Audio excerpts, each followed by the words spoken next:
नमस्कार मित्रांनो, प्रेमाची गोष्ट या मालिकेच्या आजच्या भागामध्ये सावनी अभिषेकवर खूप चिडलेली असते. ती म्हणते की मला खरं खरं सांग, तुला मुक्ताचा बदला घ्यायचा आहे ना? तिने तुझ्याबरोबर जे काही वागली आहे त्याबद्दल तुला राग आहे ना? तेव्हा तो म्हणतो की हो, मला त्यांचा बदला घ्यायचाच आहे. मग सावनी म्हणते की अरे मग तसं वाग ना, कशाला उगीचच माती खातोयस तू? अरे आपण तिला अडकवायचं, आपण त्यांना सगळ्या गोष्टीत अडकवायचं सोडून तीच आपला पाठलाग करते आणि तीच आपल्याबद्दल गोष्टी शोधून काढते. म्हणजे इथे तर आता उलटी गंगाच व्हायला लागली आहे. काय करायचं काहीच सुचत नाही आहे. कशाप्रकारे या सगळ्यातून मार्ग काढायचा काहीच कळेना झालं आहे. असं म्हणून आता सावनी वैतागलेली असते आणि सावनी डोक्याला हात लावून बसते. पुढे काय करायचं याचा विचार आता तिच्या डोक्यामध्ये सुरू असतो. सावनी आता पूर्णपणे घाबरलेली असते. ती विचार करते की काय करू मी? मला खरंच कळत नाहीये. या मूर्खला अभिषेकला आता मुक्ताने पाहिलं म्हणजे ती काही आता शांत बसणार नाही. तिच्या डोक्यामध्ये नक्कीच काही ना काहीतरी प्लॅनिंग शिजायला आता सुरुवात झाली असणार. असं काहीतरी केलं पाहिजे जेणेकरून या अभिषेकच्या मला सतत कॉन्टॅक्टमध्ये राहिलं पाहिजे. म्हणजे पुढे काय करता येईल याचं प्लॅनिंग मला करायला हवं. आणि कोमल आणि अभिषेकच्या लग्नामध्ये नेमकंच काहीतरी मला असं काम मिळायला हवं जेणेकरून मी या अभिषेकच्या कॉन्टॅक्टमध्ये राहू शकते. त्याच वेळेला आता अभिषेक म्हणतो की बरं, तुमच्या डोक्यात आला का कोणता विचार, काय करायचं त्याबद्दल? तेव्हा सावनी म्हणते की अरे जरा शांत राहा, मला डोक्याने विचार तरी करू देत. जे काही तू केलंयस ते आता कसं निस्तरायचं याचा जरा काहीतरी विचार करायचा. अरे तुला करताना काहीच वाटलं नाही, मंद माणसासारखं सगळं काही आता उधळून लावलंस. आता एक काम कर, आता तू गाडी एखाद्या ज्यूस सेंटरकडे घे आणि त्यावेळेला मग मला सुचेल काहीतरी ज्यूस प्यायल्यावर. तेव्हा तो म्हणतो की आता तरी तुम्ही पुढे येऊन बसा सावनी. तेव्हा सावनी त्याच्यावर वैतागते आणि म्हणते की चल लवकर तू. आणि इथे मुक्ता आता टेन्शनमध्ये असते. किचनमध्ये काम करत असताना तिच्या डोक्यामध्ये तेच विचार सुरू असतात. अभिषेक कशाप्रकारे त्या बाईबरोबर हसत होता, बोलत होता आणि तिच्याबरोबर ज्या प्रकारे सगळं काही वागत होता ते मुक्ताला खटकतं. तेवढ्यात मुक्ता त्याला रेड हँडेड पकडायला जाणार आणि एक बाई समोर यायला असा सगळा प्रयत्न झालेला असतो आणि त्यामुळे मुक्ता समोर बघते तर समोरच त्याच वेळेला त्या बाईकवरून अभिषेक गायब झालेला असतो. मुक्ता म्हणते की नाही, मला तरी वाटतंय ना की हे जरा काहीतरी वेगळं आहे. नेमकं काहीतरी वेगळं आहे जे मला कळत नाही आहे. तितक्यातच आता मिहीर आणि सागर दोघंही बोलत आतमध्ये येतात. मुक्ता म्हणते की नाही, मला तरी वाटतंय की हे सगळं जे काही आहे ते फार सोपं नव्हतं. ती त्याची मैत्रीण वगैरे नव्हती. मला तरी त्या मुलीकडे बघून असे पॉझिटिव्ह वाईब्स येत नव्हते. याचा अर्थ नक्कीच ती कोणीतरी दुसरी असणार. म्हणून आता मुक्ता ही चालत चालत पटापट सागरपाशी जाण्याचं ठरवते. आणि नंतर मग मिहीरला समोर ठेवूनच सागर कॉन्फरन्सवर बोलत असतो आणि म्हणतो की हे काय आहे? तुम्हाला काय सांगितलं मी? कॉन्फरन्स रूम अरेंज करायचा आहे, त्याचप्रमाणे स्पीकर, प्रोजेक्टर सगळं काही करायचं आहे. मिहीरला कॉल येतो म्हणून तो पटकन बाजूला बाहेर जातो. त्याच वेळेला सागरचं कॉन्फरन्सवर बोलणं सुरूच असतं. मुक्ता समोर येते. आता मुक्ता म्हणते की सागर, मला जरा तुमच्याशी काहीतरी महत्त्वाचं बोलायचं आहे. सागर म्हणतो की बोला, परंतु त्याचं बोलणं हे कॉलवर सुरू असतं. मुक्ताला ते कळत नाही. सागर मुक्ताच्या पाठमोरा उभा असतो. मुक्ता म्हणते की सागर, मला जरा तुमच्याशी महत्त्वाचं एका विषयावर बोलायचं आहे, ते म्हणजे अभिषेक. मगाशी मी मार्केटमध्ये गेले होते त्यावेळेला मला समोर अभिषेक दिसला होता. तेव्हा मग सागर असं करतो. मग मुक्ता म्हणते की त्यानंतर मी जेव्हा सामान घेऊन बाहेर आले तेव्हा मला तो एका मुलीबरोबर दिसला. मला माहिती नाही आहे की ती मुलगी कोण होती, परंतु मला तरी वाटतंय की ती नक्कीच कोणीतरी दुसरी होती. तो ज्या प्रकारे त्या मुलीशी बोलत होता मला वेगळं वाटत होतं. मला असं म्हणायचं नाही की त्याची नक्कीच कोणतरी गर्लफ्रेंड किंवा बायको, परंतु मला असं वाटतं की एकदा तरी खात्री करून घ्यायला हवी. तेव्हा आता सागर म्हणतो की काय आहे, तुम्हाला कळत नाही का, एकदा सांगितलेलं या सगळ्या गोष्टी तुम्हाला अरेंज केल्या पाहिजेतच, त्याशिवाय मला चालणार नाही. आता मुक्ताच्या लक्षात येतं. ती डोक्याला हात मारून घेते आणि म्हणते की बापरे, याचा अर्थ एवढा वेळ सागर कॉलवर बोलत होते, परंतु आता आता मी काय करायचंय मला काहीच कळत नाही. आणि मग त्यावेळेला मुक्ता आता विचार करते की सागर हे माझं काहीच ऐकत नाहीत आणि मग आता मी सागरशी जी काही बोलायला केले तर त्यांना ते समजणारच नाही. मला कळत नाही आहे मी काय करू, असं सगळं आता इथे मुक्ता ही विचार करत असते. त्यानंतर मुक्ताने जे काही बोललेलं असतं ते मिहीरने आणि लकीने ऐकलेलं असतं. आता दोघंजणही एकमेकांकडे बघत असतात आणि त्याच वेळेला मुक्ता रूममध्ये येते. दोघंही तिच्या मागोमाग येतात आणि मग मुक्ताला ते म्हणतात की एक मिनिट वहिनी, मी जरा येतो. त्याच वेळेला आता इथे मुक्ता ही बाजूला निघून जाते, परंतु सागरचं तिकडे अचानक लक्ष जातं. मुक्ता तेवढ्यातच तिथून निघून गेलेली असते. मुक्ता रूममध्ये येते. त्याच वेळेला आता लगेच लकी म्हणतो की तो असा आहे आणि तो जर असा आपल्या बहिणीला फसवत असेल तर त्याला मारायला पण कमी करणार नाही मी. अशा माणसाचे दात तोडले पाहिजेत. त्याच वेळेला आता मिहीर म्हणतो की नाही लकी, थांब, आपल्याला असं करून चालणार नाही. तेव्हा तो म्हणतो की नाही, मला तरी वाटतंय की आत्ताच्या आत्ता मी त्याला मारेन. मी त्याला सोडणार नाही. माझ्या कोमलला असा फसवतोय तो, त्याला अजिबात सोडणार नाही. मुक्ता म्हणते की 1 मिनिट लकी, जरा थांब. अरे आपल्याला असं मारामारी करून काहीही साध्य होणार नाही आहे. तुला माहिती आहे का तो कुठल्या लेवलचा माणूस आहे. तो काहीही पुढे संदर्भ साधू शकतो. अरे आता आपण त्याला जर मारायला गेलो तर तो नवीन चित्र उभं करेल आणि सांगेल की बघा या मुक्ताचं 2 वेळा बोलून तोंड संपलं नाही म्हणून आता ही मारामारीवर उतरली. असं सगळं बोलून तो आपल्याला आणखी अडकवण्याचा प्रयत्न करेल. पण जे काही सत्य आहे ते सगळ्यांसमोर येणारच नाही. म्हणूनच मी तुला सांगते की अशा प्रकारे असं वागू नको. तेव्हा मग मिहीर म्हणायला लागतो की वहिनी, बरं मग आता आपण काय करायचं आहे, मला खरंच काही सुचत नाही आहे आणि तू हे सगळं कशावरून बोलते मला खरंच कळत नाही. त्याच वेळेला मग आता ती म्हणते की हो रे, म्हणजे तुला असं का वाटतंय. तेव्हा तो म्हणतो की तसं नाही, तुझा काहीतरी गैरसमज झाला असू शकतो कदाचित. कारण मागच्या वेळेला बघ तू आणि तुझा जो बेस्ट फ्रेंड आहे ते बोलत होते, तेव्हा मग दादूसने काहीतरी वेगळं समजून घेतलं होतं आणि गैरसमज निर्माण झाले असते. त्या टाईप काहीतरी असं झालं असेल तर. तेव्हा मग मुक्ता म्हणते की नाही रे मिहीर, मला कळतं ना, म्हणजे त्यांच्या दोघांमधलं बोलणं जरा वेगळं होतं. म्हणजे मित्रमैत्रिणींमधलं बोलणं आपल्याला कळतं. तो ज्या प्रकारे त्या बाईला किंवा मुलीला स्पर्श करत होता, ज्या प्रकारे तिच्या केसांवरून हात वगैरे फिरवत होता, त्यावरून मला त्यांचं ते वागणं नॉर्मल नाही वाटलं. म्हणूनच मला संशय येतोय. आणि हो, कळतं ना रे एकमेकांच्या वागण्यांवरून की नेमकं त्यांचं नातं काय असावं. हे तर आपल्याला इतकं स्पष्टपणे दिसूनच येतं की ते कसे वागतात किंवा काय वागतात आणि त्यावरून काय जजमेंट घ्यावं हे सगळं तर कळूनच येतं. त्यावर आता इथे मुक्ता त्याला म्हणू लागते की मला नेमकंच हे प्रकरण काहीतरी वेगळं वाटतंय. जरा काहीतरी वेगळं असावं याच्यात असंच मला दिसून येते. त्याच वेळेला मग आता मिहीर म्हणतो की मग आता आपण या सगळ्यात काय करायचं आहे आणि तू नक्की शुअर आहेस का या बाबतीत. तेव्हा ती म्हणते की हो मिहीर, अरे मी शुअर आहे. मला खरंच 100% वाटते की हा माणूस नक्कीच काहीतरी खेळ करतोय आपल्या कुटुंबासोबत आणि आपल्या कोमलसोबत. मिहीर म्हणतो की मग मला असं वाटतंय की याला शोधण्यासाठी काहीतरी केलं पाहिजे. आपल्याला मिळून हे सगळे काहीतरी पुरावे शोधले पाहिजेत, जेणेकरून आपल्या लक्षात येईल की आपल्याला फसवतोय की नाही ते. तेव्हा मग आता मुक्ताला टेन्शन आलेलं असतं. मुक्ता म्हणते की हो ना, मला खरंच खूप भीती वाटते या सगळ्यामध्ये की आपल्या कोमलचं नंतर पुढे काय होणार आहे. तो मुलगा जर फसवेल तर आपली कोमल कशी आहे तुला माहीत आहे ना. तिला त्या दिवशी फिट्स आले तर ती किती नर्वस झाली होती, कोणाशी काही बोलत नव्हती. तेव्हा मग आता मिहीर म्हणतो की होच ना, आपली कोमल खरंच खूप सेन्सिटिव्ह आहे. या बाबतीतला असा कोणत्याही प्रकारचा धक्का ती अजिबात पचवू शकणार नाही आहे. म्हणूनच मग मी या सगळ्या गोष्टी या व्यवस्थित करायला बघतोय. मुक्ता म्हणते की हो, मला माझ्या कोमलला कोणत्याही प्रकारचा त्रास होऊ द्यायचा नाही. ती कशी आहे ते मला चांगलंच माहीत आहे. त्याच वेळेला आता इथे मुक्ता टेन्शनमध्ये येऊन डोक्याला हात लावते. मिहीर हा मुक्ताचा हात धरतो आणि म्हणतो की हे बघ बहिणी, तू अजिबात काळजी करू नकोस. मी तुझ्यासोबत आहे. जे काही करायचं आहे ना ते सोबत करूया. आणि जर त्या अभिषेकचं रूप असंच असेल तर ते लवकरात लवकर सगळ्यांच्या समोर आणणं हे जास्त गरजेचं आहे.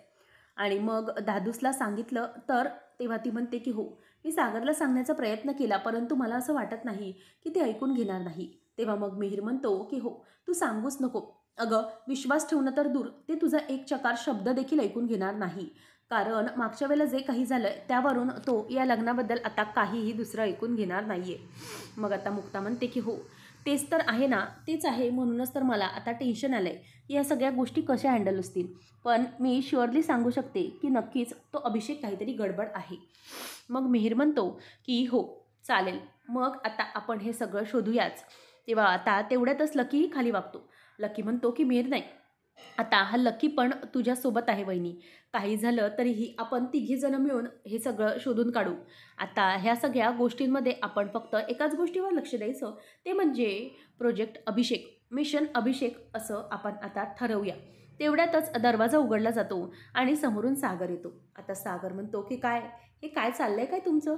त्याच वेळेला इथे आता लगेच मिहीर म्हणतोय की अरे ते काय ना, आता साखरपुडा 2 दिवसावर आलाय ना, म्हणूनच आम्ही म्हटलं की लवकरात लवकर कामाची काय ते तयारी करूया, म्हणजे एक त्या वहिनीवर भार नको, आम्ही सगळं बघतो. तेव्हा मग आता सागर म्हणतो की नक्की हेच आणि एवढंच होतं ना. तेव्हा मग लकी म्हणतो की हो, अरे दादूस, सगळ्यांवर थोडा थोडा भार दिला की कसं सगळं व्यवस्थित होईल ना. आणि आपल्या कोमलचं लग्न हे नीट झालं पाहिजे. म्हणूनच आता हे ऐकल्यावर सागर खुश होतो आणि म्हणतो किंवा लकी, तुला असं बोलताना पाहून खूप आनंद झाला. तू ही कामं करणार आहेस आणि हो, करणार आहेस की नाही ते माहीत नाही, परंतु ते ऐकून तरी मला खूप आनंद झाला. बरं, मग मिहीर म्हणतो की करेल करेल तो काम दादूस. आणि मग त्यावेळेला तो म्हणतो की बरं चला, बाहेर सगळेजण वाट बघत आहेत, असं म्हणून तो निघून जातो. आणि मिहीर आणि लकी आता तोंडातून हुश असा श्वास सोडून देतात. नंतर इथे मिहिका ही काहीतरी खात बसलेली असते आणि तेवढ्यातच आता तिथे हर्षवर्धनच्या सगळ्या गोष्टी तिला आठवतात की रिपोर्ट्स पॉझिटिव्ह आलेत. नंतर जेव्हा ती मैत्रिणींना कॉल करते तेव्हा मैत्रिणी तिला सांगते की अगं, मला तुला सांगण्याचंच राहून गेलं की तुझे जे रिपोर्ट्स आहे ना ते मला बदलता आले नाहीत. मग आता जेव्हा मिहिका ती प्रेग्नन्सी किटमधून टेस्ट चेक करते त्याच वेळेला तिची टेस्ट पॉझिटिव्ह येते.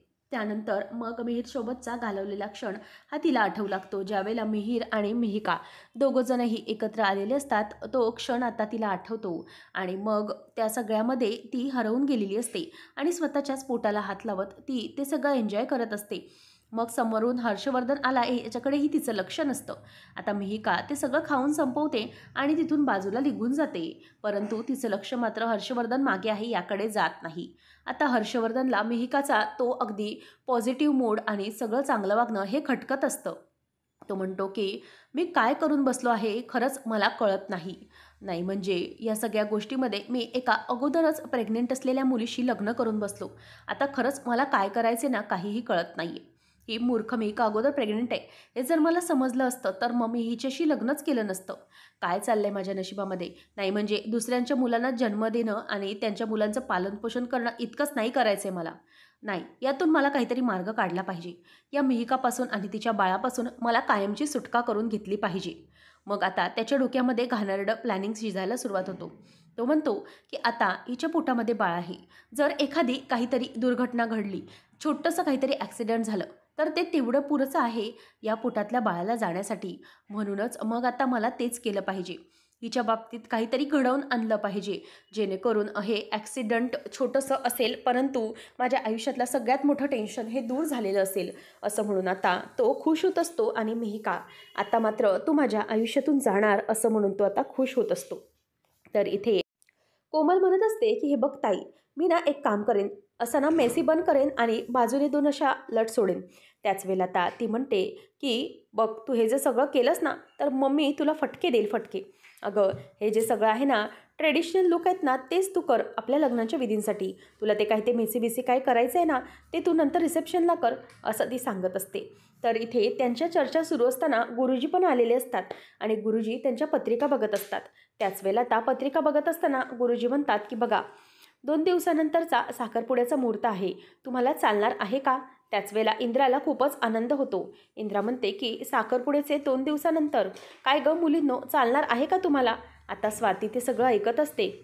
त्याच वेळेला समोरून स्वाती म्हणते की अगं मम्मी, मला तरी कोणीतरी विचारा, माझं आहे ना लग्न.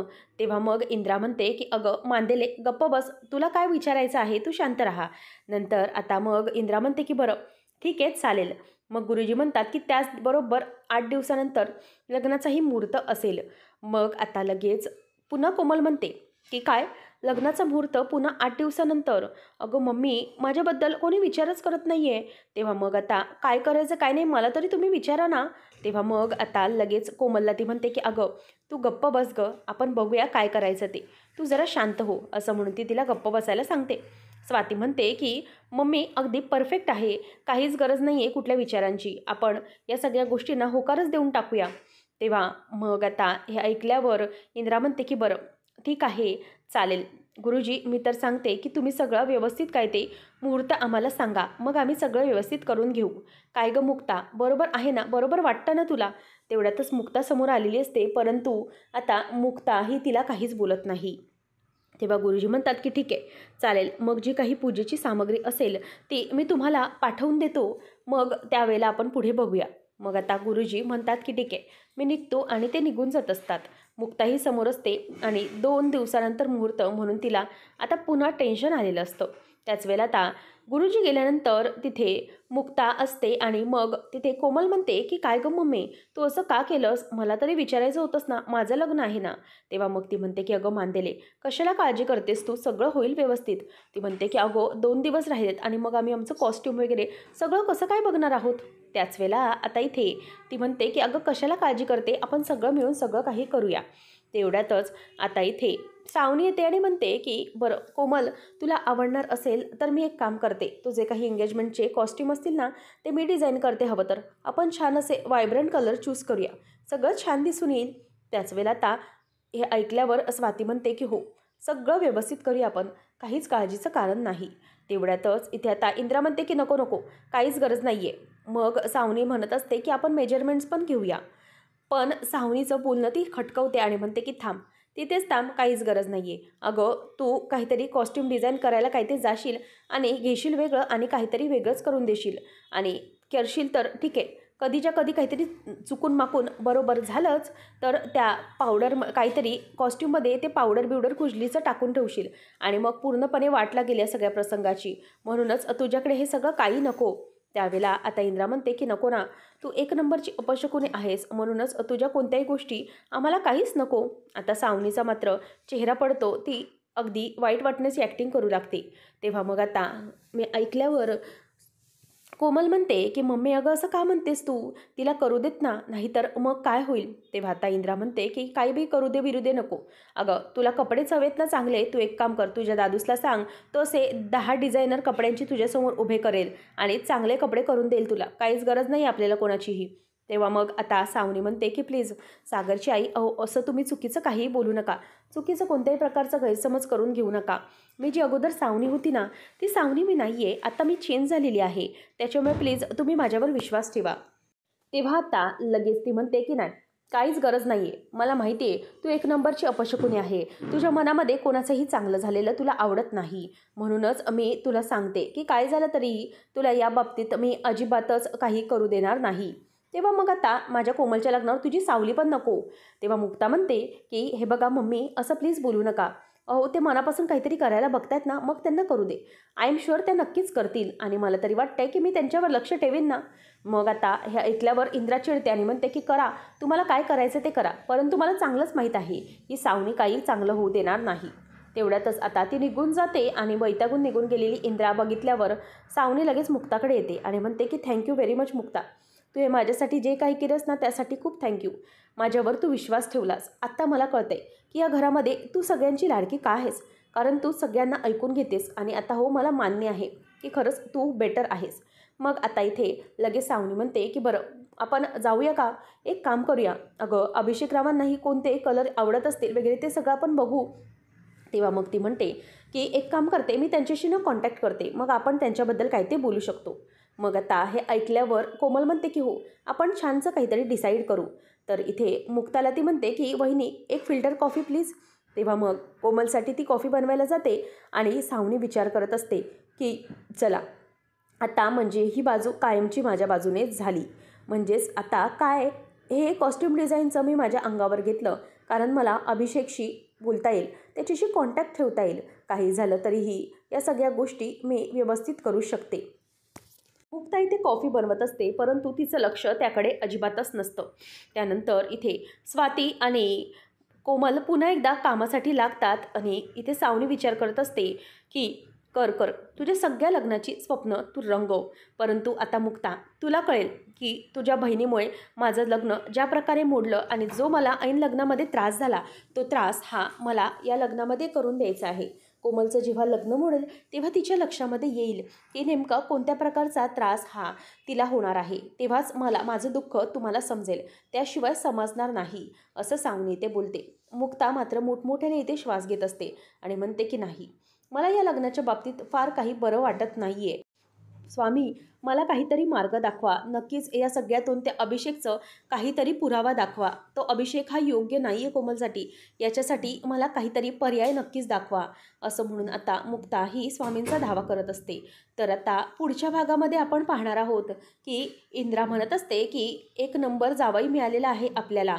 अभिषेक रावांसारखा मुलगा हा शोधूनही सापडणार नाही आपल्याला. असं म्हणून आता इथे कोमल पण लाजत असते आणि स्वाती आणि बाकीच्या सगळ्यांना इंद्राचं ते म्हणणं पटलेलं असतं आणि ते म्हणणं पटल्यामुळे इथे आता सगळेजण खूपच आनंदामध्ये असतात. तर इथे मुक्ता हे सगळं बघत असते, परंतु मुक्ताला हे सगळं ऐकून खूप टेन्शन आलेलं असतं. ती मात्र या सगळ्यालाच अजिबात खुश नसते. तर इथे मिहीर हा एक गेटअप चेंज करतो आणि तो मुद्दामच जे अभिषेक बरोबरचं हातातलं सर्टिफिकेट असतं ते सर्टिफिकेट तो एक्सचेंज करण्यासाठी एक युक्ती लढवतो. ते म्हणजे तो हा अभिषेकच्या हातातले ते पेपर्स खाली पाडतो आणि मुद्दामच जे दुसरे पेपर्स असतात ते दुसरे पेपर्स तो आता अभिषेकच्या हातामध्ये देतो आणि मग अभिषेकचे जे ओरिजिनल पेपर्स असतात ते पेपर्स तो आता मिळवतो. आणि याच दरम्यान आता इथे मुक्ताला तो फोन लावतो आणि म्हणतो की बहिणी, मला वाटतंय की ते बहुतेक याच्या मॅरेज रजिस्ट्रेशनचे पेपर असणार, अदरवाईज ते पेपर हे एखाद्या गुरुजीच्या सहीचे वगैरे असणार. तेव्हा मग आता इथे हे झाल्यावर मिहीर जेव्हा तिला बातमी सांगतो तेव्हा मुक्ता म्हणते की ठीक आहे, पेपर्स घेऊन तू आत्ताच्या आता इकडे. हा समजतो कोण स्वतःला? हा कोण आहे?